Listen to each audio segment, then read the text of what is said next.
하나님의 은혜와 사랑과 평강이 오늘 하루도 충만하기를 주의 이름으로 축복합니다. 가나안을 향한 정복 전쟁은 11장에서 끝이 납니다. 그리고 오늘 말씀은 끝난 정복 전쟁에 대해 마무리하는 말씀입니다. 1장부터 11장까지 말씀을 보면은 전쟁에서 승리할 수 있는 힘은 순종임을 알 수가 있습니다. 적이 크든 작든 적이 얼마나 많이 연합을 하든 말든 그것이 전쟁의 승리를 좌우하지 않습니다. 승리의 조건은 적에게 있지 않죠. 승리의 조건은 적이 아니라 이스라엘에게 있습니다. 이스라엘이 하나님 말씀에 순종을 하느냐 하지 않느냐에 따라 승리가 결정되었습니다. 이스라엘의 이 가나안 정복 전쟁은 죄와의 전쟁이라 하였습니다. 이 전쟁은 이스라엘 입장에서 보면은 죄를 진멸해야 하는 전쟁이죠. 반면에 가나안 입장에서는 죄에 대한 심판이 되는 전쟁입니다. 우리는 여호수아를 보면서 이스라엘 입장에서 이 말씀을 보았지만은 우리는 이스라엘이 될 수도 있고 가나안이 될 수도 있습니다. 더 정확히 말하면 이스라엘이 가나안으로 될 수도 있듯이 우리 역시 죄를 진멸하지 않으면 죄에 대한 심판을 받게 될 수도 있다는 겁니다. 오늘 말씀도 그래서 이스라엘이 가나안을 진멸했다 말하지 않습니다. 이스라엘은 싸워서 점령했다는 말씀이 19절에 한번 나오지만 점령과 진멸은 다릅니다.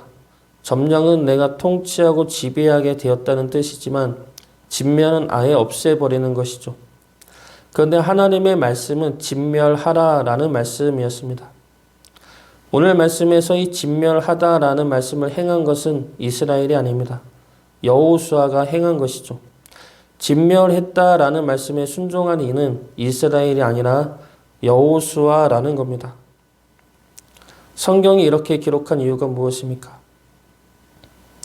이스라엘 역시 가나안과 같이 될 수가 있기 때문이죠.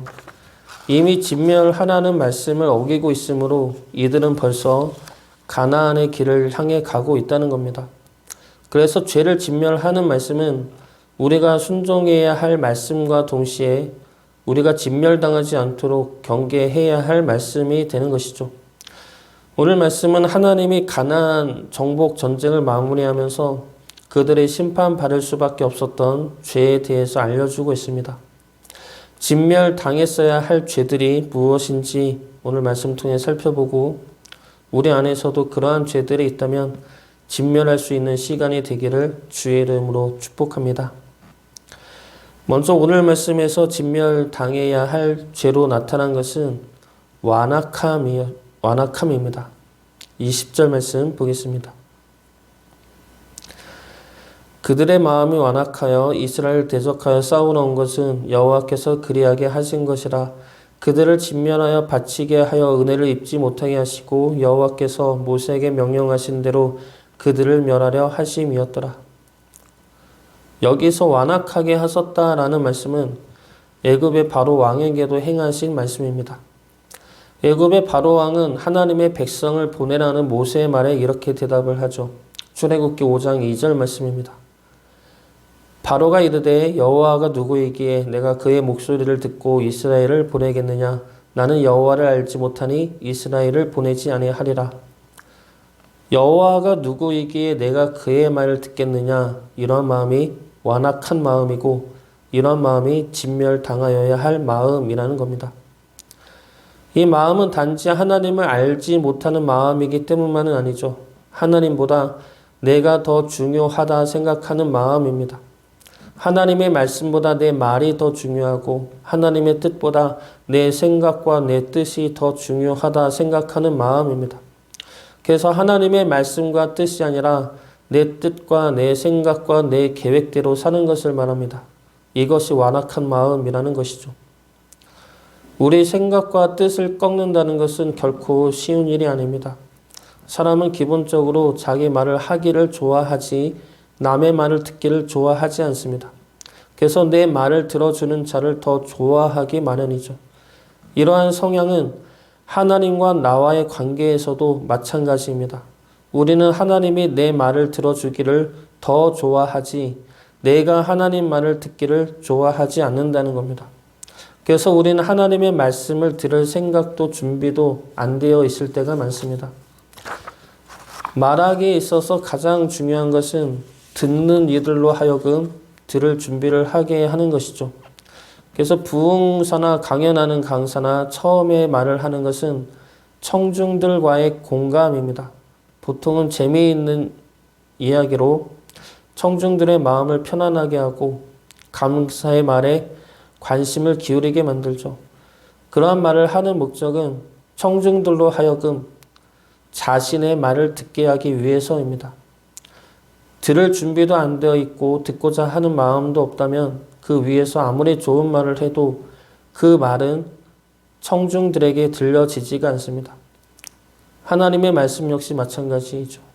우리가 하나님의 말씀을 들을 준비도 안 되어 있고 듣고자 하는 마음도 없다면 하나님의 말씀은 우리 귀에 들려지지가 않습니다. 내 안에 내가 하고 싶은 말만 가득하다면 아무리 우리 삶에 힘과 위로가 되는 하나님의 말씀이라 하더라도 우리 귀에 들려지지 않는다는 겁니다. 그렇기 때문에 우리가 완악한 마음을 버리기 위해선 하나님의 말씀을 들을 준비를 해야 합니다. 듣고자 하는 마음을 가지고 우리 귀를 열어 하나님의 말씀을 듣기를 원해야 합니다. 우리를 향한 하나님의 말씀은 매 순간마다 우리를 향해 선포되어지고 있습니다. 우리 마음과 귀를 열어 하나님의 말씀을 듣고 순종할 수 있기를 주의 이름으로 축복합니다. 두 번째로 진멸당해야 할 죄는 세상적인 힘과 강함입니다. 세상적인 힘과 강함이죠. 22절 말씀 보겠습니다. 이스라엘 자손의 땅에는 아낙 사람들이 하나도 남지 아니하였고 가사와 가드와 아스도세만 남았더라. 여기서 아낙 사람들은 어떠한 사람들입니까? 거인들이죠. 우리가 상대할 수 없는 강한 자들입니다. 이스라엘 백성들이 광야에서 처음 가나안 땅을 정탐하고 나서 들어온 이유가 이 아낙 자손들이 가나안 땅에 살고 있었기 때문입니다. 민수기 13장 32절과 33절 말씀 보겠습니다. 이스라엘 자손 앞에서 그 정탐한 땅을 악평하 이르되 우리가 두루 다니며 정탐한 땅은 그 거주민을 삼키는 땅이요 거기서 본 모든 백성은 신장이 장대한 자들이며 거기서 네피림 후손이 아낙 자손의 거인들을 보았나니 우리는 스스로 보기에도 메뚜기 같으니 그들이 보기에도 그와 같았을 것이니라. 여기서 이스라엘 자손이 뭐라고 합니까?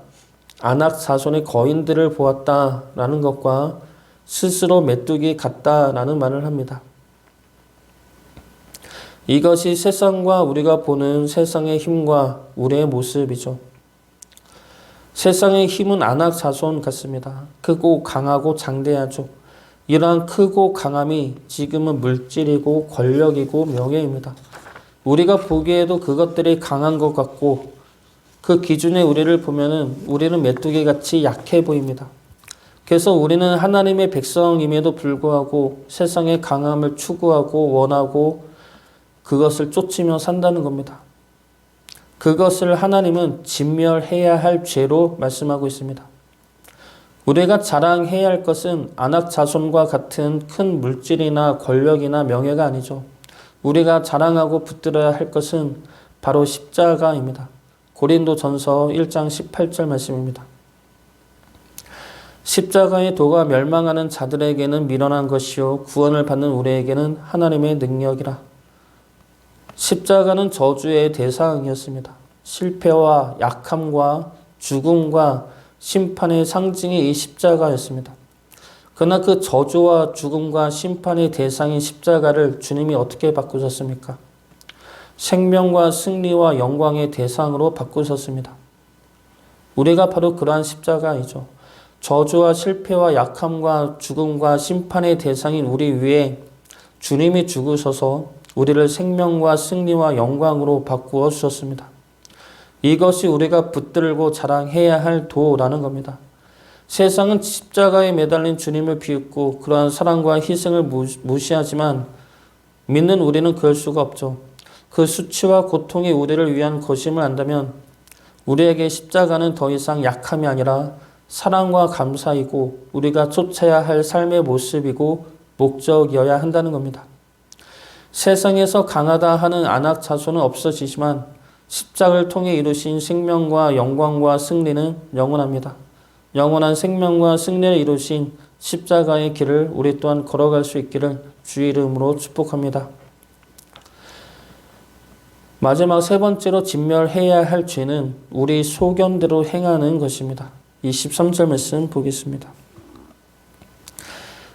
이와 같이 여호수아가 여호와께서 모세에게 말씀하신 대로 그 온 땅을 점령하여 이스라엘 지파의 구분에 따라 기업으로 주매 그 땅의 전쟁이 그쳤더라.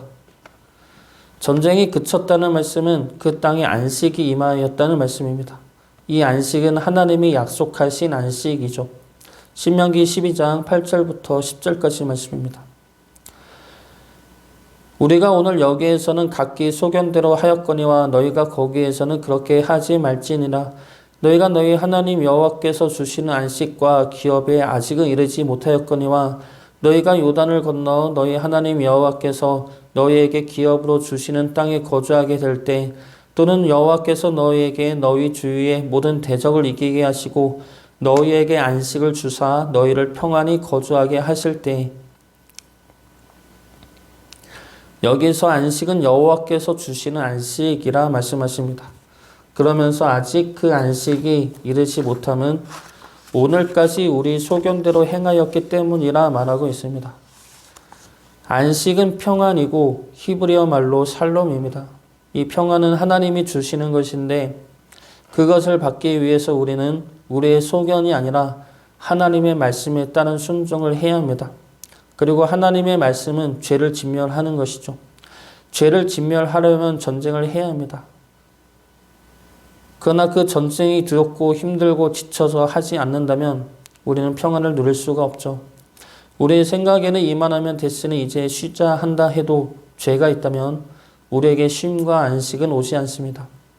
하나님이 주시는 안식은 우리가 죄와 전쟁하고 승리할 때 주어지는 것입니다.